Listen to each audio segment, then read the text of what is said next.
Well, hello and welcome to another Tyrrell's Classic Workshop. Here we are back at the London Concours 2025 at the Honourable Artillery Club in central London.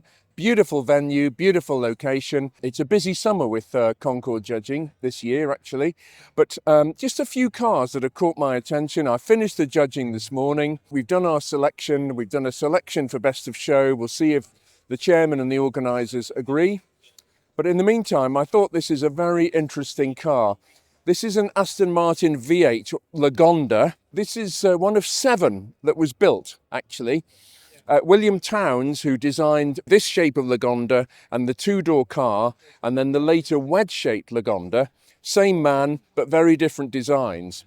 And so the story goes, he actually designed this as a 4-door car, and then made the two-door Aston Martin V8, which was obviously on sale for decades. First of all as the DBS6 and then as the V8. But it started with this. This is one of 7, as I say, I believe. This car, I think I know the owner of this car, a gentleman from South Africa. But this car's undergone various iterations. The front end was very, very rare. Some of them, of the 7, had the wraparound grille from the Aston Martin DBS, the sort of 4 headlight grille. But this had a one-off Lag grille. And I believe this was originally owned by a board member of Aston Martin at the time called William Wilson. And I think it had the registration SWW7, if I'm not mistaken. But this is a big car. It's longer than the V8 Coupe. All this is bespoke. The normal V8 Coupe doors come to about there.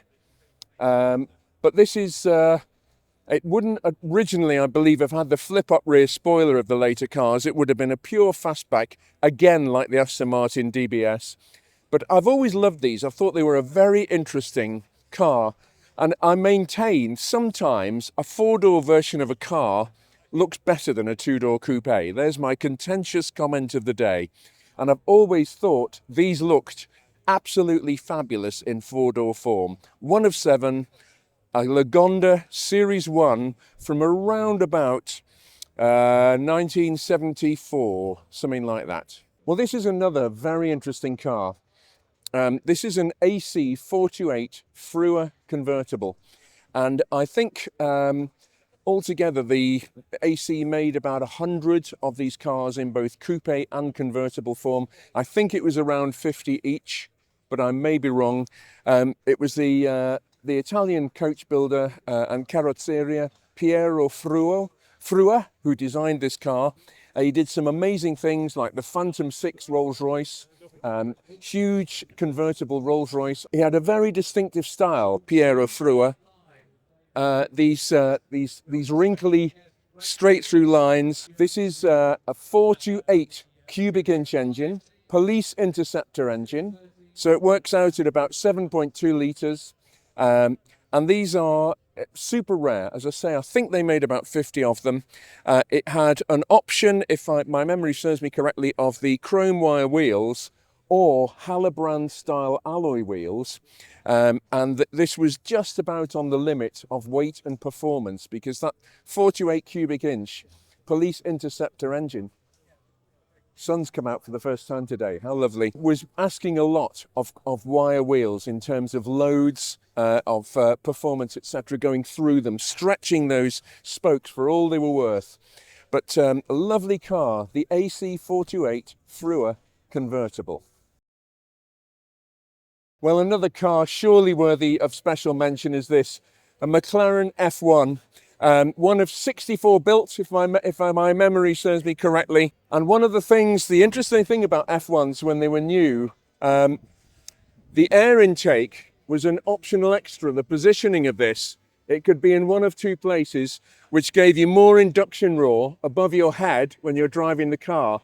So if my memory serves, this is the smoothed out version. You could actually buy a deeper air intake to give you more induction roar from that glorious BMW Motorsport derived V12. If you're cold starting one of these, if you're fortunate enough to own one, give it a spin on the starter motor for about 5 seconds and then start the engine. to build up the oil pressure. It's very important on McLaren F1s. It's amazing how compact these cars are now.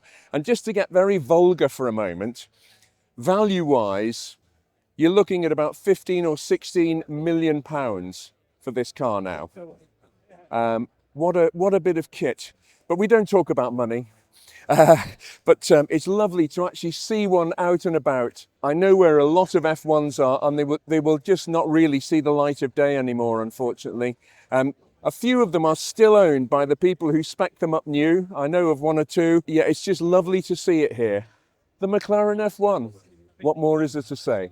Well, another car that's caught my eye here is this, the Vauxhall Lotus Carlton, as it was called in the UK. It was called the Opel Omega Carlton Lotus, I think, in Germany and abroad. But this car has been restored to absolutely fine fettle. It really is quite remarkable. I remember these at the time were very contentious because the performance was not dissimilar to a Ferrari Testarossa. You're talking 180 miles an hour top speed, 0 to 60 in under 6 seconds, I seem to remember. It's a twin turbo version of the beautiful twin cam 24 valve GM straight 6. And I remember the BBC Radio 2 national lunchtime programme in the UK was the Jimmy Young Show. And they raised this, they still do with Jeremy Vine. They raised this as they always have something to talk about and discuss. They have people calling in by phone and all this sort of thing. And when these came out, 180 mile an hour super saloon straight out the box. This was big news in the 80s. And it actually was a feature of one of the national radio programs things. Should it exist? A saloon that does 180 miles an hour with top of the range Ferrari performance. Should it even exist? Is it safe?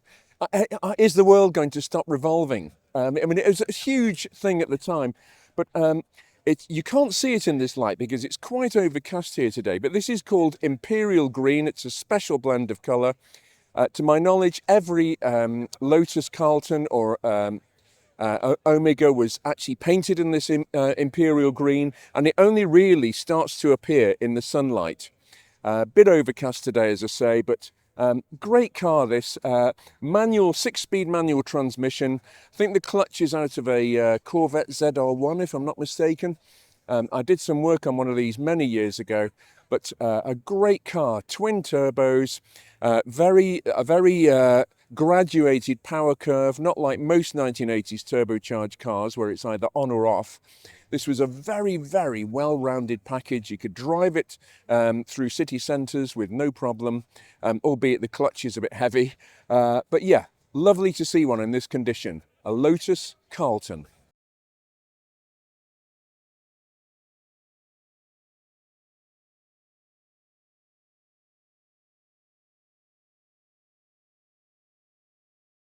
Well, this is a car that I know a little bit about, but not a lot. The Ford RS200, and they sort of developed a cult following almost from the word go.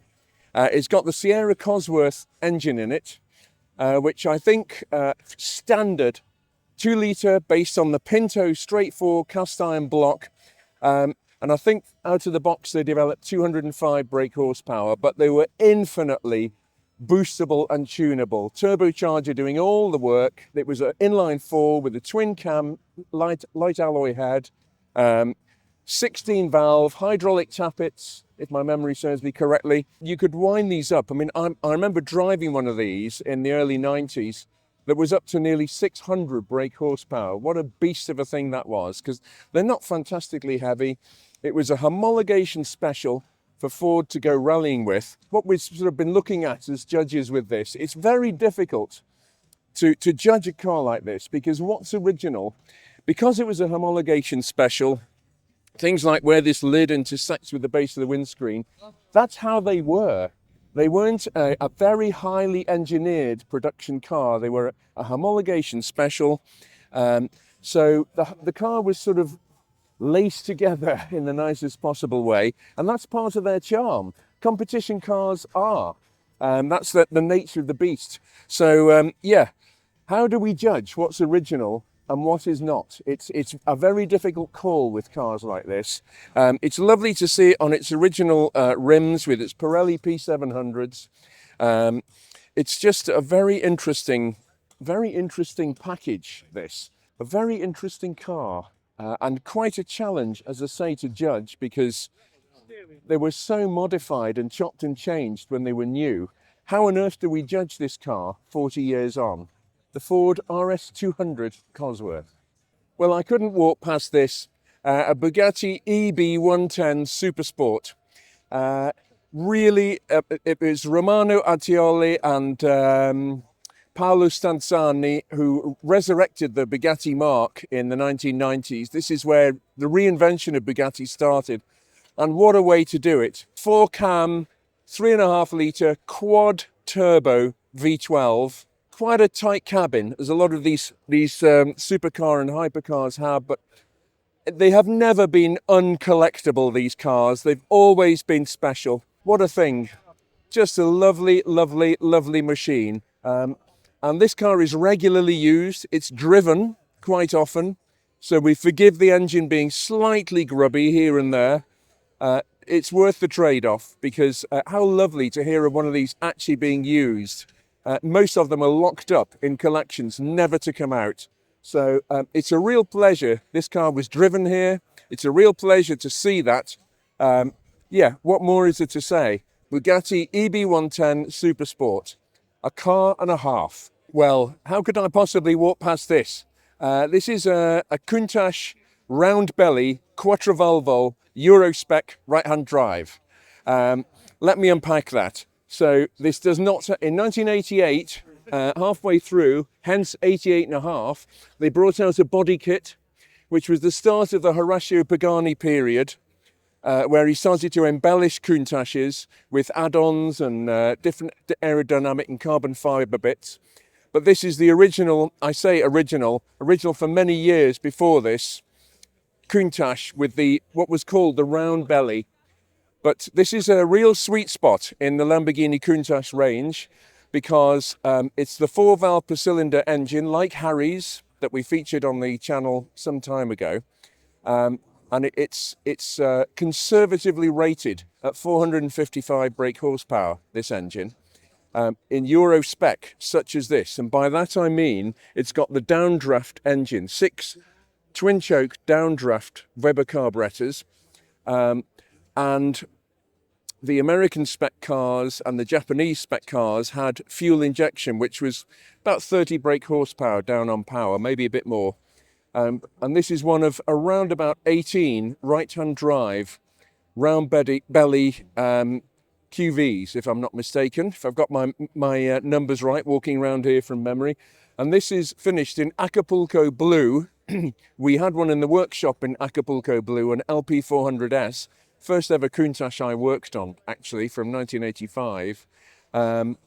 It's a joy to see this car here. It's so rare. It's such a fabulous example. It's like Harry's, same sort of spec, and just a lovely, lovely thing. Really nice. A blue Acapulco Lamborghini Countach Quattrovalvole Euro spec right-hand drive. Bit of a mouthful, but worth every syllable. Well, Peter, this is an excruciatingly busy day for you. Thank you for sparing a few minutes to chat with me.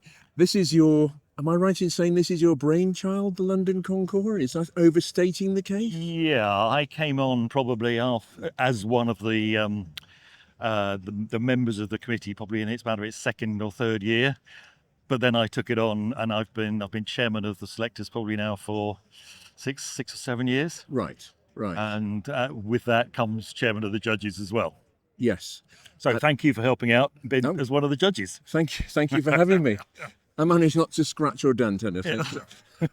Yeah. What is the USP of the London Concours? What would you say? Location. Yes. Right in the centre of the City of London. In terms of the vehicles that we've got here, all privately owned, none of them for sale, and a focus very much on the more modern vehicles. Yes. So there's I think there may be one or two pre-war here, but otherwise it's pretty much 60s and later, Yes. as opposed to many of the other concourse events, which go almost sort of 60s and backwards. Right. Yes. And it is a stunning selection of cars, really. I don't know how we're going to do better next year. Each year we try to do better, but this one's very good. Yes. That's the problem. You raise the bar Yeah. to a point where you think, oh, yes. I mean, Okay. there's some cars here that I've never seen before. Well, me too. I mean, the Centenario. the Valkyrie? Yes.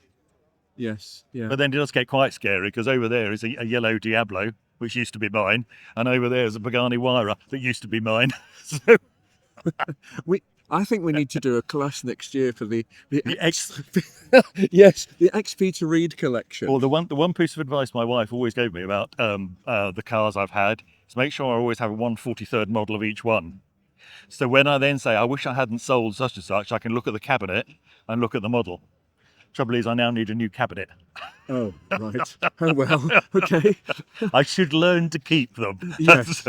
It's, mind you, they're easier to store than the full-size version. Peter, I know you're dreadfully busy today. Thank you so much for having me here. Pleasure. It's such a pleasure and an honour. Glad you could come. You add value to the team, so thank you.